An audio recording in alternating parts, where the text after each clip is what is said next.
the cause of free Palestine is our own hero, our folk hero, Lowkey. Please welcome to the rostrum.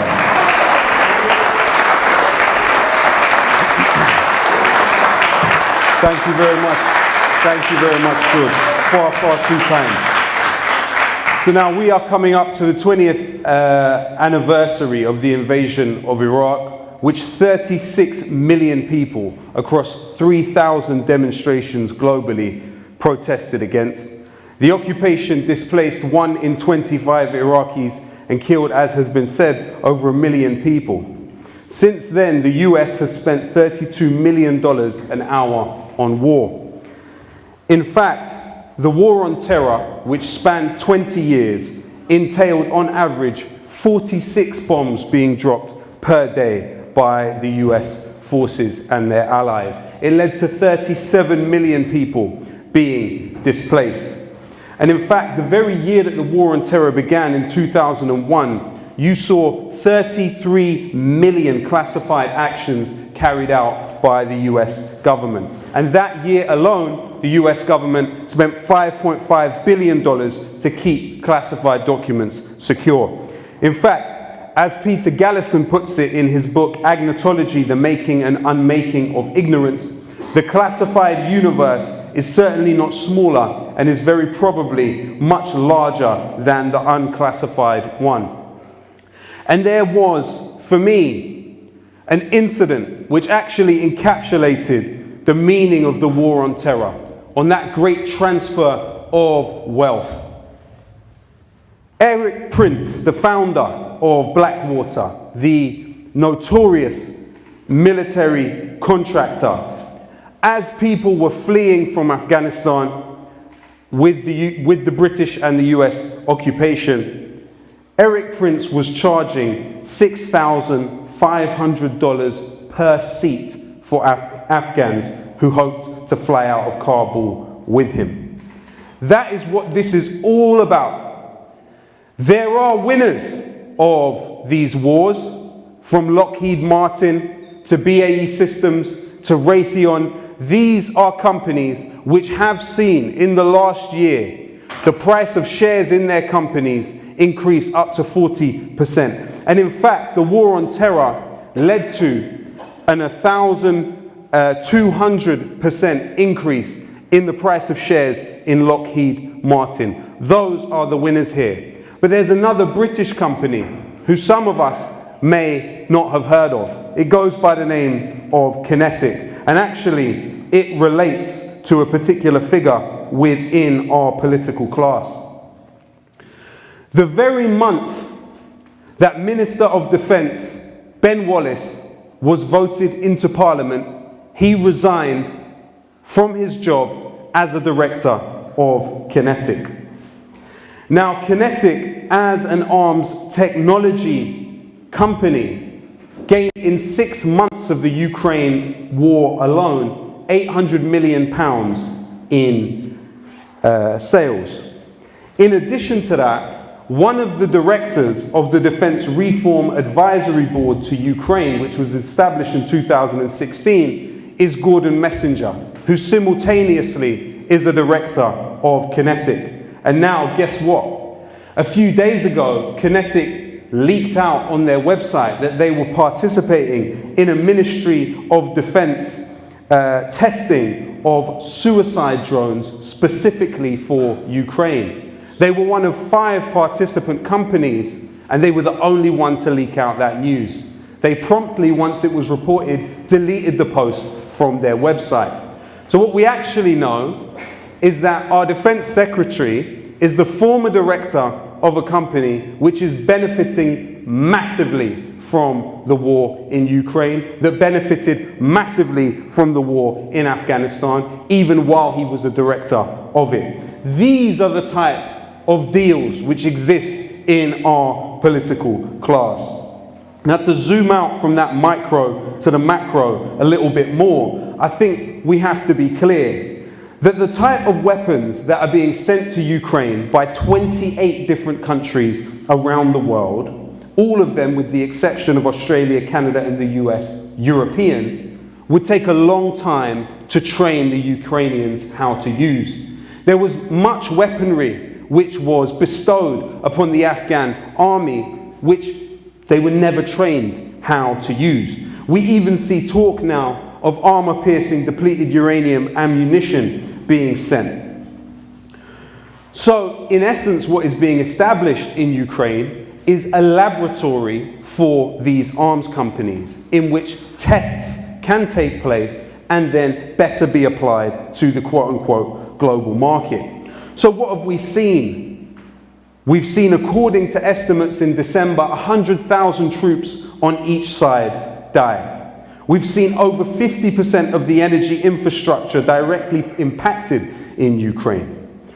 We have seen at least $3 billion being required per month to keep the Ukrainian economy afloat.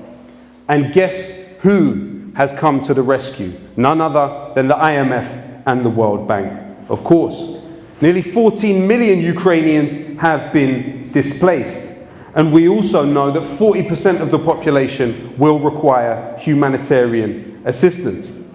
And actually, what you've seen through the sanctions policy is Russia's economy contract far less than the economy of the Ukraine or of the UK. You see the Ukrainian economy contract by 35% in 2022 alone. What we also know is that as a counterweight to the United States, you've seen China, Russia, India trade in currencies other than the dollar. This will have significant consequences for the United States.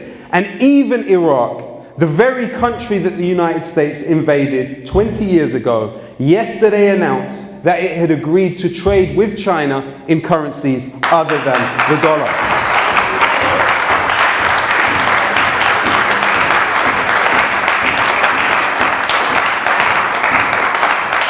And one of the other big lessons from this war is that, yes, the United States has consolidated its military supremacy in Europe. And let's be clear, this is not a sovereign country. You have 12,000 US troops in this country. This time last year, at the beginning of the war, you saw the US spend £3 billion in this country alone to expand its military and intelligence operations. But you know who else has agreed to trade with China in currencies other than the dollar? None other than Saudi Arabia.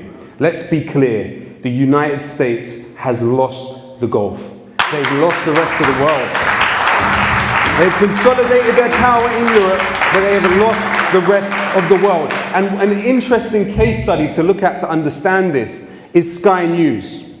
So Sky News, during the occupation of Afghanistan, had a foreign news editor by the name of Lorna Ward. Lorna Ward was simultaneously the foreign news editor of Sky News and simultaneously an advisor to General Adrian Bradshaw, the deputy commander of NATO in Afghanistan. But how many of us know about the case of Sky News Arabiya? So this is the Sky News branch which is based in the UAE. Many of us would think this would be parroting NATO propaganda. You know what? It isn't. It has a show called Min Moscow, which is presented giving a point of view which has a clear, critical analysis of the war in Ukraine. And in fact, Saudi Arabia's economy has benefited more than any other through these sanctions on Russia. Another point to remember is that even while those in Turkey are struggling to get to their feet from the earthquake, their key provider of wheat was Russia. So actually the sanctions upon Russia and the preventing of Turkey from being able to import wheat from Russia is hurting Turkey's ability to stand back on its feet from the earthquake. But what can we say of infallible Saint Zelensky, the green screen champion, an ambassador for Lockheed Martin and the military-industrial complex? He's a small man. His government has imposed some of the world's most aggressive anti-worker policies, and in fact, the legislation that he has passed deprive around 73% of workers of their right to union protection and collective bargaining. You even have US government-funded bodies like Solidarity Center of the AFL and CIO, Labour Federation, condemning what Ukraine has done. So Ukraine currently is subject to a sharp shock therapy. It is the very same type of neoliberal shock therapy that was applied to the Russian Federation in the early 90s, which even UNICEF actually estimated was responsible for 3.2 million excess deaths.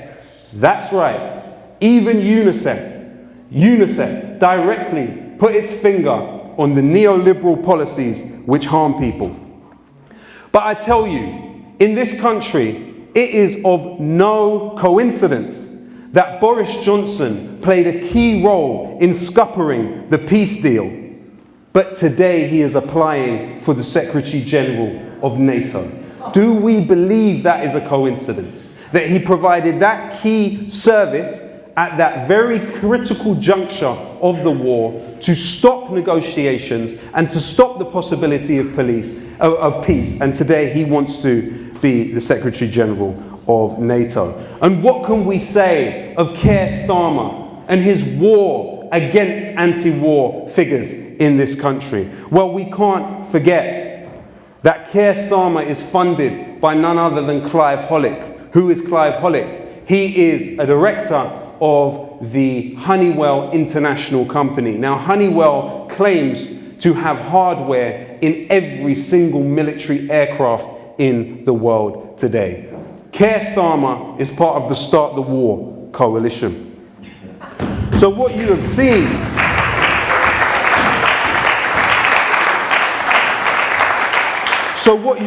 is while Ukraine's economy has shrunk by 35% or more, Saudi Arabia's economy has increased by, its GDP has grown by 8.7%. You know who else has gained out of this war? ExxonMobil. They made $57 billion.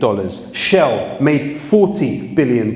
Chevron and Total each earned $36 billion in 1 year. And BP, even while it pulled out of Russia, still made $28 billion. And it's rare that I would quote somebody I dislike as much as Emmanuel Macron, but I think there's wisdom in what he says. He said, in today's geopolitical context, among countries that support Ukraine, there are two categories being created in the gas market. There are those who are paying dearly and those who are selling at very high prices. The United States is a producer of cheap gas that they are selling at a high price. I don't think that's friendly. And he's right. Macron is right. The United States is not an ally of European countries.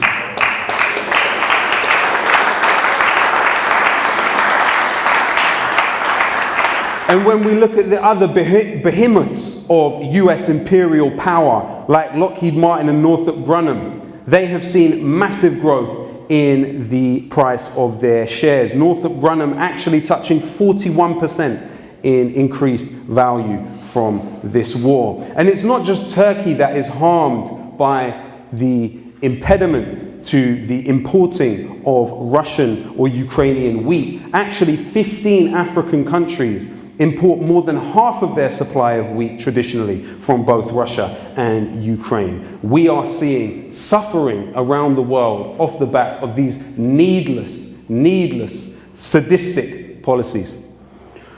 Now, in the case of Ukraine, it's important to be clear that the year of the Iraq War, a body was established in Ukraine by the name of the No2Nato Civic League, or the NATO-Ukraine Civic League. Now, what did this organization entail?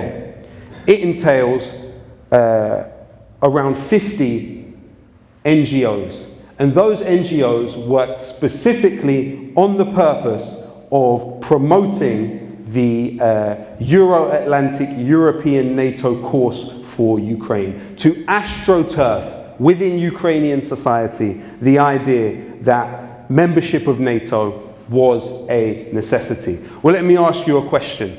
The 20 years of NATO occupation in Afghanistan not only led to 250,000 people dying, it led to Afghans being statistically rendered the saddest people in the world. Was NATO presence in Afghanistan good for Afghan people? Clearly not. When you look at Libya, you saw in the space of 6 months, NATO bombed Libya 7,700 times. And today you have Libyans struggling to get out of the country and drowning at sea, where NATO governments look on with shallow, callous indifference.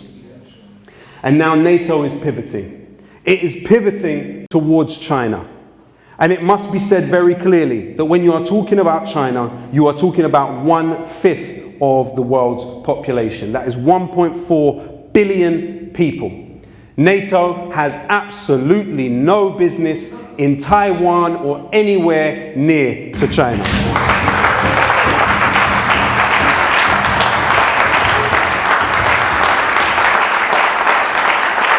But what they are attempting to do is resist the natural pendulum of history. In the 1600s, when the East India Company was founded, Britain produced just 1.8% of the world's GDP. At that time, India and China actually accounted for 75% of the world industrial output. Now, what you saw is between 1750 and 1900, through imperial adventure, Britain increased its per capita GDP by 347%.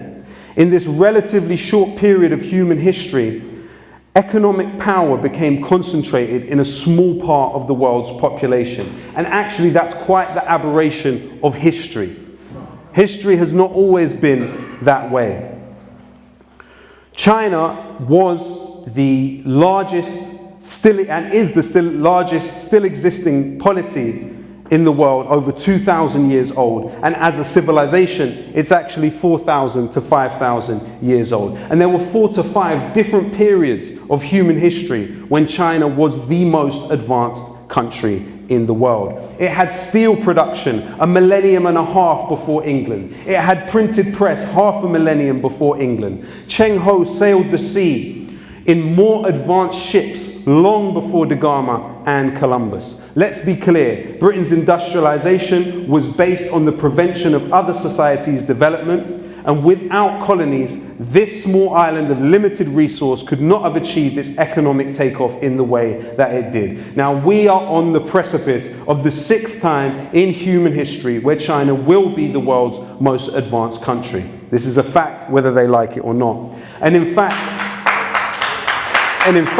it's interesting to note that Forbes, that great symbol of US capitalism, published an article in 2011 titled "China's Secret Weakness," pointing to opium, which of course the British waged war on China 3 times in order to force the Chinese to legalize the use of opium so that Britain could get the Chinese masses hooked on the stuff. And guess how the Forbes family got their wealth? They got their wealth through the Opium Wars. So that great irony of this magazine printing an article like that. And of course, it was through this period of the Opium Wars that the US were able to carve new China areas which were Christianized and heavily Western, like Hong Kong. But in 1978, you saw a situation where the Chinese economy was worth only about 5% of the US economy. 80% of the Chinese population lived in poverty. And since that point in 1978, you saw a situation where China became the workshop of the world. It grew around 10% every year. And we are at the stage today where China is on the precipice of overtaking the United States as the world's #1 economy. And actually, the 20 fastest growing economies, none of them are European, and several of them are former British colonies. How will the US and Britain be able to adapt and respond to a world in which Anglo-Saxon dominance is not the norm? In fact, it's projected by 2030 that China will have 1/3 of the global economy as measured by primary purchasing power. It will be twice the size of the US economy and larger than the US and European economies put together. We have to remember that when we look at Britain, it's very insular in its thinking. It exports more to Ireland than it does to all of the BRICS nations combined. Can Britain adapt to a world where English may not be the lingua franca for business and only 62% of the population, 62% of the population here can only speak English and nothing else? In fact, a 2014 YouGov poll found that 59% of the population believed that the British Empire was something to be proud of, and 34% believe it should be something that still exists. How can Britain adapt to a world that does not see things in the same way? How can humility be something that becomes part of British diplomacy? By pinning themselves to the United States and a projection of some sort of Anglo-Saxon power, the British government are going against the natural movement of history. China is surrounded by 400 US military bases. And I'll tell you something, when the US think about China, they would do very well to remember the 56,000 soldiers they lost in Korea and the 58,000 they lost in Vietnam. You're not toying around with Iraq or Afghanistan. You are toying around with major global powers. You have no right to gamble with our lives in this way.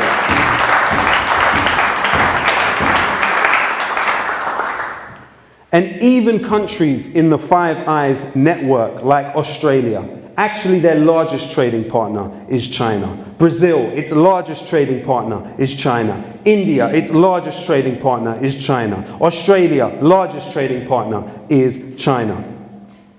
Even you look at the Belt and Road Initiative and around 70 countries that are part of that. You look at the 16+1 that sees 16 Central and Eastern European states involved in the development of this shared project with China. In fact, in the current form, BRICS make up around 31.5% of world GDP. And if you add Iran and China to that, as seems inevitable, this would rise to 33% of the world's GDP. Britain is attempting to go against the natural movement of history with these wars which alienate and hurt millions and billions of people across the world. Our job here, as has been the job of anti-war movements in this city, is to make sure that we hold them to account and restrict their logic. We limit the parameters of what they are able to do. We hold them to account and we document their crimes, because it's not in our name that you will march us to our graveyards for the beneficiaries of Lockheed Martin and others. Thank you very much. Wow, thank you very much. Well,